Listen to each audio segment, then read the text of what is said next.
na sumusubaybay dito sa Spokes Hour. Ngayon po ay pangatlong araw ng tinatawag na confirmation of charges hearing ni Tatay Digong sa International Criminal Court.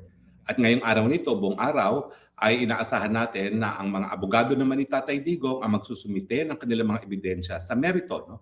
Para patunayan na hindi dapat magtuloy sa full-blown hearing ang kaso ni Tatay Digong. Ano nga ba ho ang confirmation of charges? Ang confirmation of charges po ay hindi pa ho kabahagi ng trial on the merits sa kaso ni Tatay Digong. Ito po ay katumbas ng preliminary investigation sa ating sistema kung saan yung tatlong mahistrado ng pretrial chamber ay susuriin ang mga ebidensya na sinumite ng prosecution at ng depensa para malaman kung meron bang sapat na ebidensya para magpatuloy sa pagliliti si Tatay Digong. Sa ating sistema po, ang piskal na nag-determine ng probable cause. Ang probable cause po ay yung posibilidad na merong ang krimen na nangyari at yung nasasakdal ang posibleng siyang gumawa ng krimen na yan. Ganyan din po ang titignan ng mga mahistrado dito sa ICC at matapos kung meron silang desisyon na merong sapat na ebidensya or substantial evidence para magpatuloy sa trial, ang kaso po ay ililipat na sa trial chamber at doon naman po magpipresenta ng lahat ng ebidensya ng mga partido.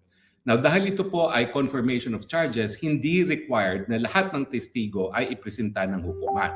So far, mukhang wala nga po silang ebidensyang ipapakita kundi yung mga videos na na-play na nila sa hukuman. Lahat po ng ebidensya nila ay nandun sa tinatawag nilang pre-trial brief, no, na sinumiti na sa hukuman at lahat po ng mga ebidensyang gagamitin nila ay nasumiti na sa hukuman. Ang nakikita lang po natin ay mga argumento at hindi na pinapakita ang total o kabuuan ng mga ebidensya na sinumiti ng parehong kapartido. Ngayon, nung unang araw po, nagsimula at lininaw po ng hukuman kung ano ang confirmation of charges. Ito po ay isang paglilitis para malaman lamang kung mayroong sapat na ebidensya para magpatuloy sa paglilitis. Now, ang nagpresenta po muna sa opening statements ay ang prosecution, matapos ang mga abogado ng biktima, pagkatapos po ang mga abogado ni Tatay Digong. Doon po sa kanilang mga opening statements ay sinamarize nila kung ano yung kabuuan ng kanilang ebidensya, kung saan parehong panig ay sasabi na sapat ang ebidensya sang-ayon sa prosecution at sang-ayon naman sa depensa, hindi sapat ang ebidensya para magpatuloy ng paglilitis. Ano ba ang mga kinakailangan patunayan ng prosecution para magpatuloy ang kaso sa paglilitis, no? Walang elemento po ng crime against humanity at 3 counts of crimes against humanity ang hinain nila labang kay Tatay Digong ay merong pong mga papatayang nangyari or murder at itong murders pong ito ay isang systematic or widespread attack laban sa mga civilian population sang-ayon sa isang system ng estado or organizational policy. Now, ang sabi po ng prosecution, itong war against drug daw ay isang state-directed campaign, no? At ito ay merong kaalaman at intent ng pinakamataas na opisyalis na ang presidente. Sinasabi nila na si Tatay Digong daw po ay may pananagutan doon sa tinatawag nilang indirect co-perpetration. Yung indirect co-perpetration po ay sinasabi nila yung conspiracy na nagkaroon ng common design, yung common agreement na ipatupad ang war on drugs at ito nga ay sinang-ayunan at pinatupad ni Tatay Digong at ng kanyang mga co-perpetrators na pinangalanan. 8 po ang pinangalanan, kasama na po si Senator Bato, Senator De La Rosa, si dating Secretary Bit Aguirre, si dating NBI Giran at dating PNP Chief Albayalde at yung isa pang PNP Chief na namatay na. No? Now, ang sabi po nila, si Tatay Digong ay guilty nga for indirect co-perpetration or as part of a conspiracy. Siya daw po ay nag-order. At ang ebidensya pinakita nila ay meron daw sila mga testigo sa DDS na nagsabi na ang Tatay Digong ay nasa taas ng organisasyon ng DDS na lahat ng papatayin ng mga tao na ginagamit nila para pumatay ng tao ay kumukuha ng go signal kay Tatay Digong bago sila pumatay, na si Tatay Digong daw ang nagbibigay ng armas at nagbibigay ng pabuya at garansya na hindi sila mapaparusahan. Now, ang iba pang ebidensya na hinain ng prosecution labang kay Tatay Digong ay yung kanyang mga public speeches. Yung speeches habang siya ay sa Davao na talagang tutugusin niya ang mga drug pusher sa Davao at yung kanyang sinasabi sa eleksyon na kung siya mananalo bilang presidente, yung ginawa niya sa Davao ay papatupad niya sa buong Pilipinas. At kinakailangan talagang pulbusin at ubusin ang mga drug pushers at drug addicts sa Pilipinas. No? At sinasabi ng prosecution na bukod dito sa mga speeches nito na sinabi hindi lamang sa labas ng mga institusyon, inulit din ni Presidente itong mga ganitong salita doon sa loob mismo ng Kongreso at Senado matapos siyang manumpa. Nasasabihin lamang ang pawang katotohanan. At ang sinasabi nila, ang pananagutan ni Tatay Digong ay meron pong chain of command influence sa lahat ng mga kapulisan. No?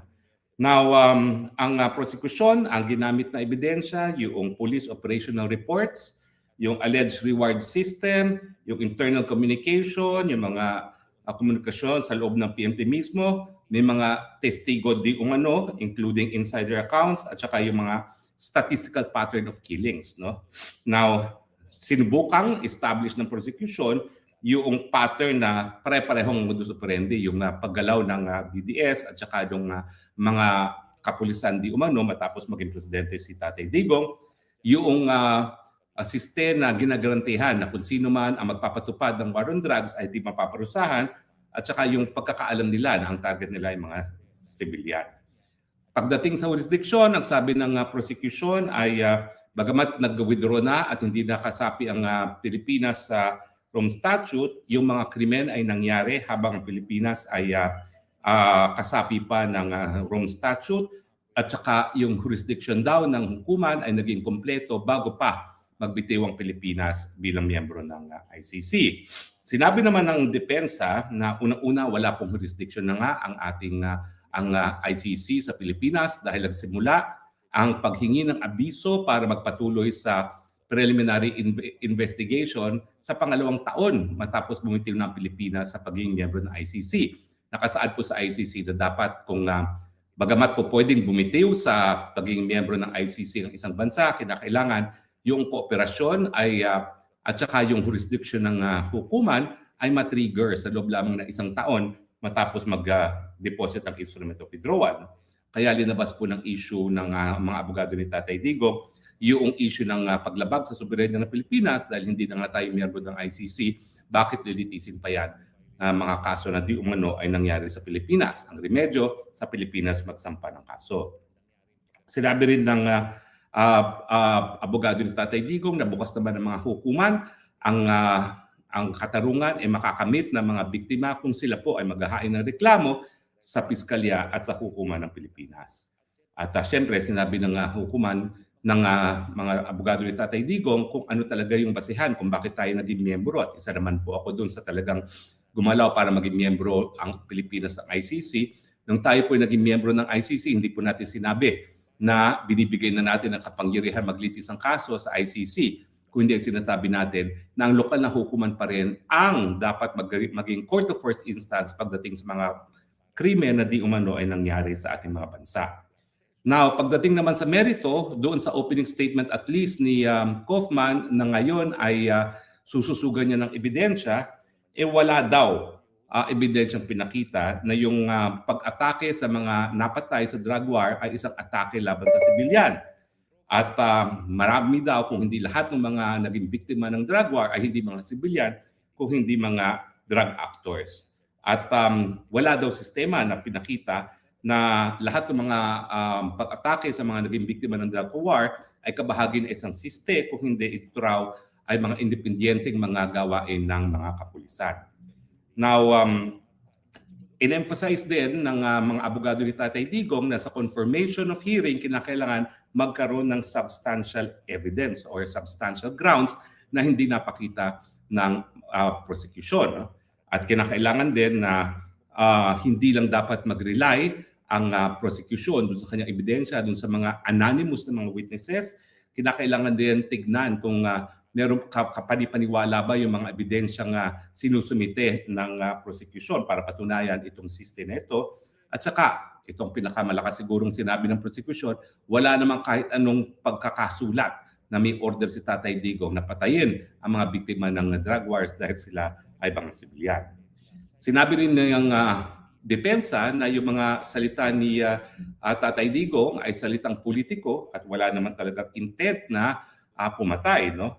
At siyempre, may isang instance na yung isang ebidensyang pinakita nila, isang video na di umano pinanood ni Tatay Digong kung paano pinatay ng DDS ang isang mga biktima nila, ay ngayon ay sinasabi nung kumuha ng video na hindi ganoon ang konteksto. Ang isang konteksto daw dyan ay pinapakita lang kay Tatay Digong yung mga bagong mga state-of-the-art CCTV monitoring facility sa Davao. At hindi yan na pagkakataon para panuorin at purihin ni Tatay Digong ang isang pagpatay sa isang biktima ng DDS. Now, nagtanong po ng mga importanteng tanong na nagbibigay clue sa atin kung anong nasa isipan ng tatlong mahistrado. Unang-una, tinanong kung ano ba yung policy element definition, paano mo sasabihin na ang isang siste ay pinapatupad? Or paano mo mapapatunayan na isang siste ay unang-una mapapatunayan na may ganyang siste at paano yan pinatupad? Pangalawa, tinanong nila kung ang prosecution ba ay nagre-rely sa command responsibility. Bakit? Kasi yung command responsibility, ang elemento niyan, dapat alam noong akusado na may mga krimen na nangyayari at wala siyang ginawa para imbestigahan at parusahan. Ngayon, kung ikaw ay isang civilian leader, kinakailangan patunayan ng prosecution na alam niya na mayroong mga paglabag sa batas. Hindi gaya kapag ikaw ay military commander, may presumption na dapat alam mo kung anong ginagawa ng iyong kasundaluhan. Dahil si Tatay Digong ay presidente, dapat patunayan kung alam ba ni Tatay Digong na mayroong illegal na mga pangyayari. Now, meron talagang interest yung mga judges dun sa koneksyon sa pagitan ng mga talumpatan ni Tatay Digong at saka yung mga patayang nangyari.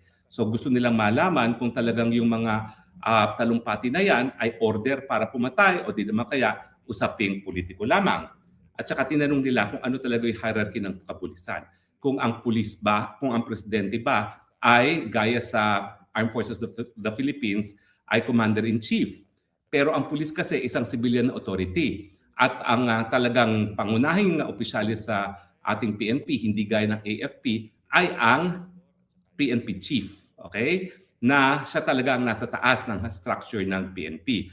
Now, importante po yan for purposes of command responsibility. No? Dahil kinakailangan kung sasabihin nila na may command responsibility ang presidente, dapat ipakita ng prosecution na nasa ilalim talaga ng control ng presidente ang PNP. Pero ang pagkakaiba nga niyan, sa Armed Forces of the Philippines, sa chain of the command, ang presidente ang una, sa PNP, it is the PNP chief. Now, ano pong naging importansya nung unang 2 araw ng confirmation of charges? Unang-una, well, yung prosecution po, binuuna niya yung teorya niya na ang war on drugs ay top level na criminality at hindi lamang isolated. Sinasabi nila na ito ay kabahagi ng isang sistema na ang nasa taas ay ang dating presidenteng Duterte. Ang mga abogado naman ni Tatay Digong ay sinabi na ang paglilitis ay politikal, wala ng jurisdiksyon ng hukuman at hindi sapat ang ebidensya para magpatuloy sa paglilitis ayon sa Article 61 ng ICC. Now, makikita natin kung ano ngayon ang pinaglalabanan ng parehong partido. Unang-una, ano ang pagkakaiba sa pulisiya sa salisalita? Mapapatunayan ba talaga ang pulisiya sa pamamagitan ng pananalita? Tatanggapin ba natin ang salita ng politiko o dapat ba talagang tignan natin kung ano yung intensyon ng pananalita? Ang sabi ng prosecution, ang pananalita ay patunay na ang mga patayan na inorder ni Tatay Digong.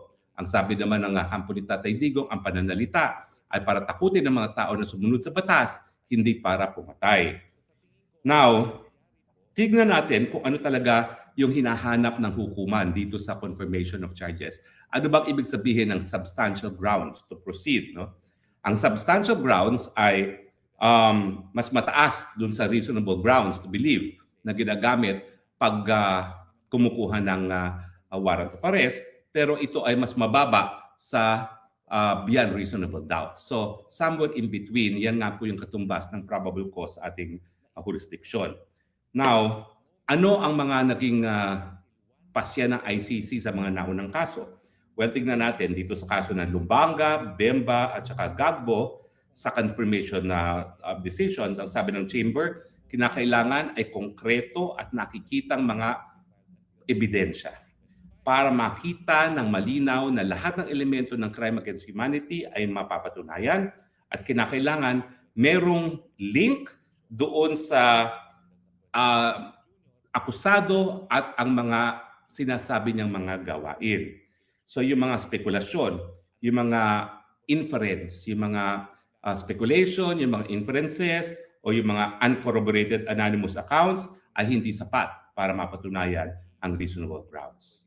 Now, alalahanin natin kung ano yung elemento ng crimes against humanity. Unang-una, widespread or systematic attack na directed laban sa civilian na populasyon.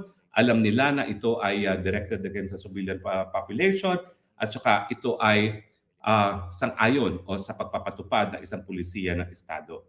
Kinakailangan patunayan ang maraming patayan na ang biktima ay mga sibilyan at saka magkaroon ng koneksyon dun sa pagpatayan at saka dun sa mga mas malawaking mga atake.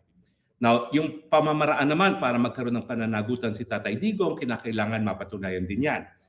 Well, kung ikaw po ay gaya ng prosecution, nagre-rely sa indirect co-perpetration, ordering, or contribution dun sa isang pinagkasundoang plano, kinakailangan patunayan ng prosecution ang control ni Tatay Digong dun sa mga gumagawa ng krimen, yung kanyang intensyon na pumatay, at saka yung pagkakaroon ng isang coordinated na plano. Now, ano yung mga kinakailangan? Ito yung mga pinaka-importanting issue na kinakailangan pag-aralan ngayon ng huwes. No? Well, unang-una, kinakailangan magdesisyon ang hukuman kung itong war on drugs ay isa nga bang polisiya na atakihin ng sibilyan. Now, ang problema rito, gaya ng akin nasabi doon sa akin naunang mga komentaryo, nagkaroon na ng kaso sa Supreme Court na kinu-question ang constitutionality ng war on drugs. At in fact, ang mga abogado ng biktima ang siyang nagdulog ng kaso ito sa Supreme Court at na-dismiss naman yung kasong yan. Dahil pag ang isang kaso naman ay dinismiss ng kaso ng Supreme Court, bagamat ito'y kinu-question dahil ito'y labag sa saligang batas, ang ibig sabihin niyan, ang dismissal ay legal yung pulisiyang yon. So, paano ngayon masasabi ng hukuman na yung yung napruebahan nilang polisiya sa likod ng Operation Tukhang or Operation Double Barrel ay illegal at tumatarget ng siste or isang siste na tumatarget ng civilian, gayong sinang-ayunan ng ating Supreme Court ang legalidad ng ganyang polisiya. Dahil ang Tukhang naman, katok lang yan at pakiusap para sa mga pinaghihinalaan na nagtutulak na droga na sumuko na. Or, ito nga ba?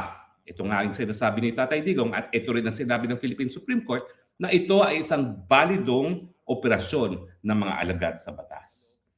Isa pang tanong na kinakailangan sa bigyang kasagutan ng hukuman, yung mga talumpati ba ni Tatay Digong na laban sa droga, ito ba talaga ay kriminal? O ito ba talaga ay para hikayatin ang mga mamamayan na sumunod sa batas? Now, kinakailangan kasi sa mga naunang desisyon na ng ICC, kinakailangan meron talagang organizadong direksyon at hindi po pwedeng mga isolated na mga pananalita lamang.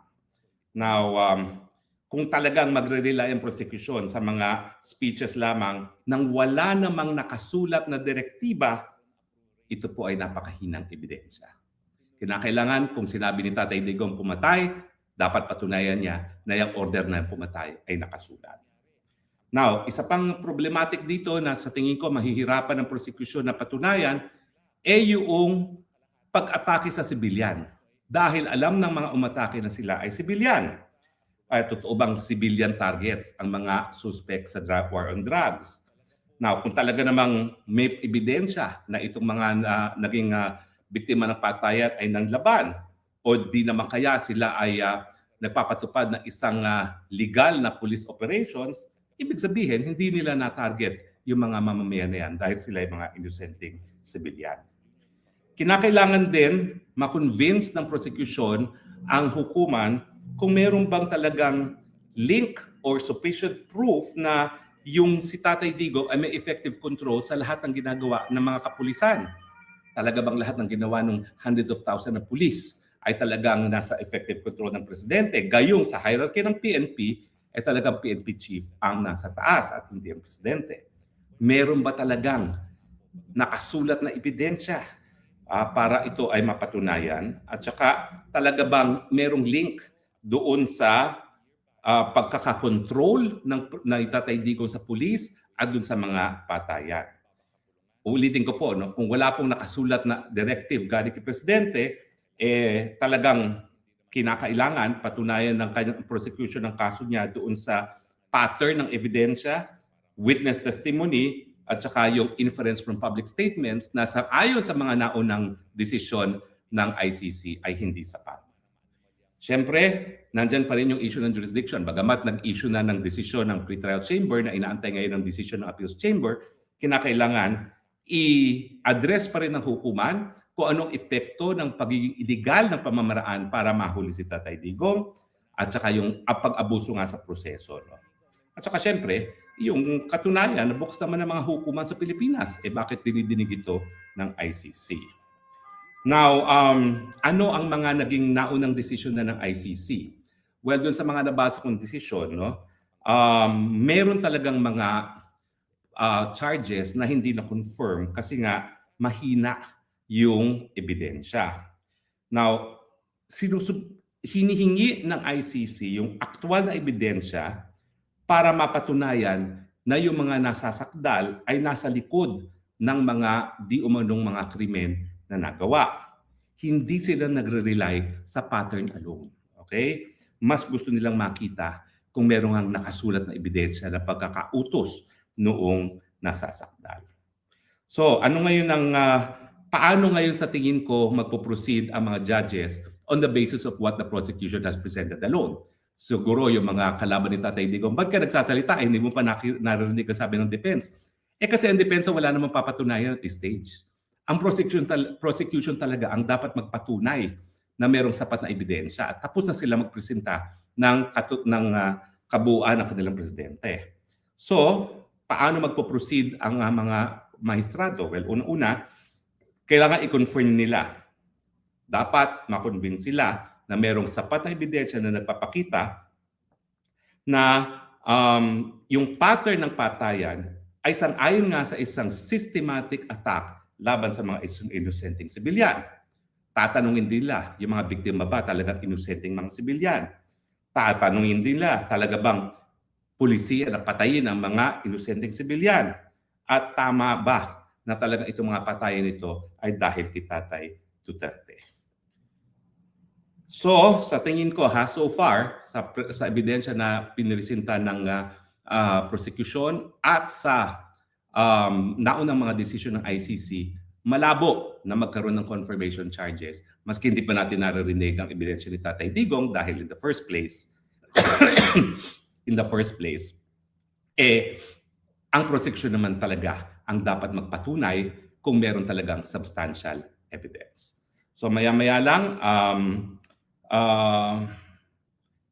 now, although ako ay very hopeful sa panig ni Tatay Digong, huwag natin kakalimutan din na hindi naman kinakailangan ng prosecution na patunayan yung ebidensya beyond a reasonable doubt. No? Kinakailangan lang nila magpresenta ng isang coherent na teorya na merong sapat na ebidensya at meron talagang pag-uutos si Tatay Digong beyond yun sa mga sinasabi niya. So, pero ang pinakamalakas nga ng sandata ng depensa at itong inaasahan nating depensa na manggagaling ngayon sa kampo ni Tatay Digong ay walang policy na mapapakita na patayin ang inosenteng sibilyan at wala talagang koneksyon doon sa mga patayan nangyari sa mga binitawang salita ni Tatay Digong. So yan po ang ating summation sa 2 araw. Maya-maya lang po, tayo po ay magpo-proceed na sa live coverage natin ng ating trial ni Tatay Digong. Chine-check ko lang po kung meron na tala yung live coverage feed dahil mamaya po ay kung may live coverage feed na meron naman po tayong tao dun sa ICC na nagdidikit sa atin. No? So tignan lang po natin kung meron na. At kung meron na po, bibitiw na tayo sa ating komentaryo. Magbe-break po uli ito ng 11 o'clock at tayo po ay magpapatuloy ng ating live coverage pagdating po ng 11 o'clock, no, kung saan sila ay magre-recess. Pero ngayon po, wala pa pong live feed na pumapasok. So antay-antay lang po natin. So far, aking assessment, kulang sa substantial evidence ng prosecution at dapat mapalaya si Tatay Digong. Maya-maya po, babalik tayo para sa ating live coverage. Meron ba tayong mga around 15 minutes? Tingnan po natin ang mga sabi ng ilang mga ating